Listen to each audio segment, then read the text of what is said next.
मालेगाव तालुक्यात गेले काही महिन्यांपासून कांद्याच्या भावात मोठी घसरण झाली असून चाळीत साठवलेला कांदा सोडू लागल्याने शेतकरी त्रस्त आहेत। या घसरलेल्या कांदा भावाच्या निषेधार्थ संतप्त कांदा उत्पादक शेतकऱ्यांनी शनिवारी दिनांक 20 रोजी रस्त्यावर उतरत तालुक्यातील सावतावाडी येथे रास्ता रोको आंदोलन केले। मनमाड मुंबई गोदावरी एक्सप्रेस पूर्ववत सुरू करावी, तसेच नुकत्याच नूतनीकरण करण्यात आलेल्या पंढरपूर मार्गावर मनमाड पंढरपूर स्वतंत्र रेल्वे सुरू करावी, अशी मागणी दिंडोरी लोकसभा मतदारसंघाचे खासदार भास्कर बोंगरे यांनी रेल्वे मंत्री अश्विनी कुमार वैष्णव यांची भेट घेऊन केली। मालेगाव तालुक्यात भारत-पाकिस्तान सीमावर्ती भागातून 1288 किलोमीटर अंतरावरून निघालेली पायी ज्योत यात्रा सोमवारी मालेगावी पोहोचणार आहे। सदर ज्योतीच्या सहाय्याने रेणुका मित्रमंडळ ज्योत प्रज्वलित करून घटाची स्थापना करणार आहे।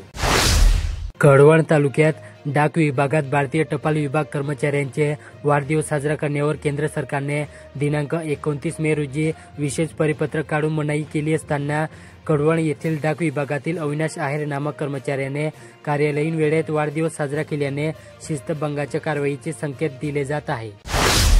देवडा तालुक्यातील खामखेडा येथील विविध कार्यकारी सेवा सोसायटीच्या चेअरमॅनपदी गणेश कारभारी शिवाडे यांची बिनविरोध निवड करण्यात आली। बांगलार तालुक्यातील देवडाळे परिसरात पावसाने जोरदार हजेरी लावली। यामुळे काढणीला आलेल्या बाजरी आणि भाजीपाला पिकांचे मोठे नुकसान झाले, तर पावसामुळे शेतकऱ्यांची पिके झाकण्यासाठी धावपळ उडाली। नांदगाव येथे अमेरिकेतील शिकागो येथे जागतिक सर्वधर्म परिषदेत विवेकानंदांनी विश्व बंधुत्वाचा शंखनाद केला। विवेकानंद हे केवळ व्यक्ती नसून ती वृत्ती आहे। विद्यार्थ्यांना विवेकानंदाची वृत्ती जोपासावी, असे प्रतिपादन नाशिक विवेकानंद केंद्राचे माजी नगर प्रमुख प्राध्यापक अमल अहिरे यांनी केले। येवला तालुक्यात कांद्याचे दिवसेंदिवस घसरते भाव शेतकऱ्यांच्या डोळ्यात अश्रू आणत असून दर वाढतील या आशेवर साठवलेला कांदा सडला। कांद्याला योग्य भाव द्यावा, विक्री झालेल्या कांद्याला प्रति क्विंटल 1000 रुपये अनुदान देण्याची मागणी करण्यासाठी शनिवारी दिनांक 20 रोजी नाशिक छत्रपती संभाजीनगर मार्गावर प्रहार शेतकरी संघटनेच्या वतीने तब्बल 1.5 तास रास्ता रोको आंदोलन करण्यात आले। दोन्ही बाजूला 2 किलोमीटर वाहनांच्या रांगा लागल्या होत्या। निरहाडे येथे गेल्या 3 वर्षापूर्वी बंद करण्यात आलेली सिन्नर आगारातून सकाळी 7 वाजता सुटणारी सिन्नर निरहाडे बस पुन्हा सुरू करण्याची मागणी तालुक्यातील प्रवासी व ग्रामस्थांकडून जोर धरू लागली। ही मागणी कामगार पोलीस पाटील शिवाजी शिंदे यांच्यासह सरपंच, उपसरपंच, स्थानिक नागरिकांनी संयुक्तरित्या केली।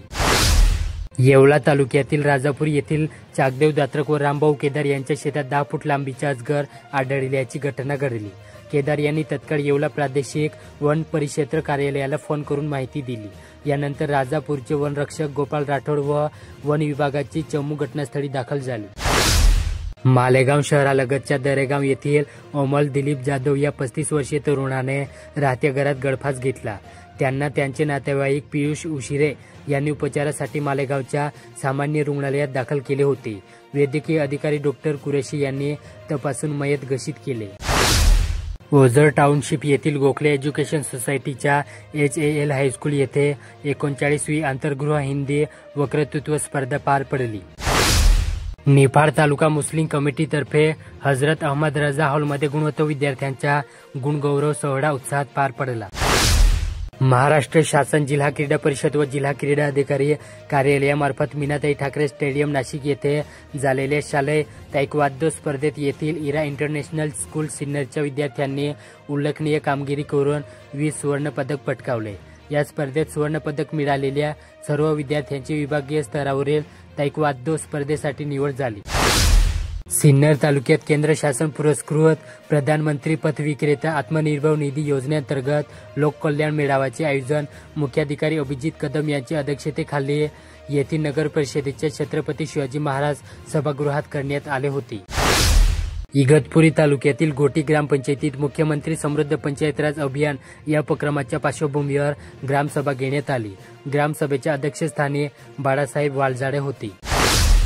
वरखेडा येथे प्रकल्पाच्या माध्यमातून ग्रामीण भागातील जलसंधारण, स्वच्छता, आरोग्य, शेती आणि महिला सक्षमीकरण यासारख्या महत्त्वाच्या घटकांवर व्यापक काम होणार असल्याचे प्रतिपादन परनोड रेकॉर्ड इंडिया फाउंडेशनच्या प्रतिनिधी मोनिका जैन यांनी केले। ओझर टाउनशिप येथील ओझर महाविद्यालयात आविष्कार संशोधन स्पर्धा पार पडली। प्रमुख वक्ते म्हणून प्राचार्य डॉक्टर व्ही कदम, नांदगाव महाविद्यालयाचे डॉक्टर सी निंगडे उपस्थित होते। कार्यक्रमाचे अध्यक्षस्थानी प्राचार्य डॉक्टर डी लोखंडे होते। दिंडोरी तालुक्यात अवकाळी पावसामुळे शेतकऱ्यांच्या शेती पिकांचे मोठे नुकसान झाले असून पंचनामे करून तातडीने भरपाई मंजूर करावी, तसेच संपूर्ण कर्जमाफी जाहीर करावी अशी मागणी शिवसेना शिंदे गटाकडून तहसीलदारांना लेखी निवेदनाद्वारे करण्यात आली। अंदरसूल येथे कांदा कवडीमोल दराने विकला जात आहे। 700 ते 1000 किंवा 300 रुपयाचा दर असल्याने उत्पादन खर्च सुद्धा निघत नाही। पैशाची अवकाश नसल्याने आता शेवटचा पर्याय म्हणून सणासुदीला दुभती जनावरे विकायला काढले आहेत। अंदरसूल परिसरात शेतकऱ्यांनी शेळ्या विकायला काढलेल्या आहेत। एकीकडे दसरा तोंडावर असताना कांदा चाळीत खराब होत आहे। शेतकऱ्यांची आर्थिक घडी विस्कटली आहे। सिन्नर तालुक्यात महाविद्यालय पातळीवर आयोजित केल्या जाणाऱ्या आविष्कार सारख्या स्पर्धेतून विद्यार्थ्यांमधील संशोधन वृत्तीला चालना मिळते। प्रत्येक विद्यार्थ्यामध्ये एक शास्त्रज्ञ दडलेला असतो। व्यासपीठ मिळवून देण्याचे काम या स्पर्धेच्या माध्यमातून केले जाते, असे प्रतिपादन प्राचार्य डॉक्टर NU पाटील यांनी सिन्नर येथील गुरुवर्य मामासाहेब दांडेकर कला भगवंतराव वाजे वाणिज्य व विज्ञान महाविद्यालयात आविष्कार स्पर्धेच्या उद्घाटनाप्रसंगी केले। सिन्नर तालुक्यात मातोश्री चांडक कन्या विद्यालयात 8वी ते 10वीच्या विद्यार्थ्यांसाठी कै लक्ष्मीबाई लेले तालुकास्तरीय वक्तृत्व स्पर्धा आयोजित करण्यात आली। नाशिक रोड येथे महावितरण कंपनीकडून घरोघरी अत्याधुनिक होनिक smart TOD time of day meter बसवत असून यामुळे वीज वापर अधिक पारदर्शक व सुरक्षित झाला आहे। स्मार्ट मीटर आणि सर्व्हर प्रणालीच्या माध्यमातून वीज चोरी लवकर पकडता येणे सहज शक्य झाले। महावितरण तर्फे बसवण्यात येणाऱ्या TOD मीटरमुळे वीज वापरावर नियंत्रण राहणार आहे। अचूक वीज बिल वेळेत मिळणार आहे। TOD मीटर पोस्टपेड असून मीटर रीडिंगनुसारच त्यांचे बिल देण्यात येणार आहे। यामुळे वीज चोरीला देखील आळा बसणार आहे। येवला तालुक्यातील ब्रिटिशकालीन खिरडीसाठी लघु पाटबंधारे तलावाच्या सांडव्यात पूर पाणी सोडून हा बंधारा भरावा।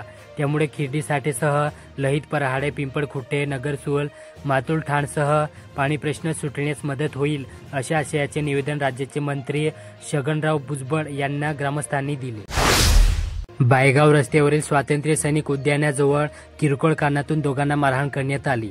या प्रकरणी मुकेश अशोक गवडी राहणार मालेगाव कॅम्प यांनी योगेश विश्वनाथ वानखेडे व सनू विश्वनाथ वानखेडे यांच्या विरुद्ध पोलीस तक्रार केली। उमराणे येथे गेल्या महिनाभरापासून गावठी कांद्यांच्या दरात सातत्याने घसरण होत असताना केंद्र सरकारने नाफेडचे कांदे बाजारात सोडल्याने संतप्त उत्पादक शेतकरी व रयत शेतकरी संघटनेच्या कार्यकर्त्यांनी नाफेडचे कांदे वाहतूक करणारे ट्रक उमराणे येथे अडवून आंदोलन केले।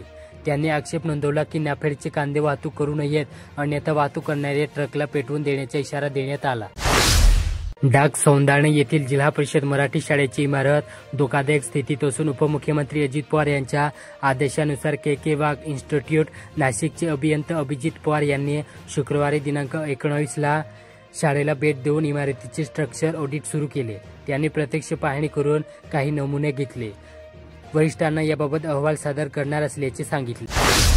शीख धर्मीयांचे पवित्र तीर्थक्षेत्र असलेले नांदेड येथे दसरा सणानिमित्त हजारो भाविक दर्शनासाठी येत असतात।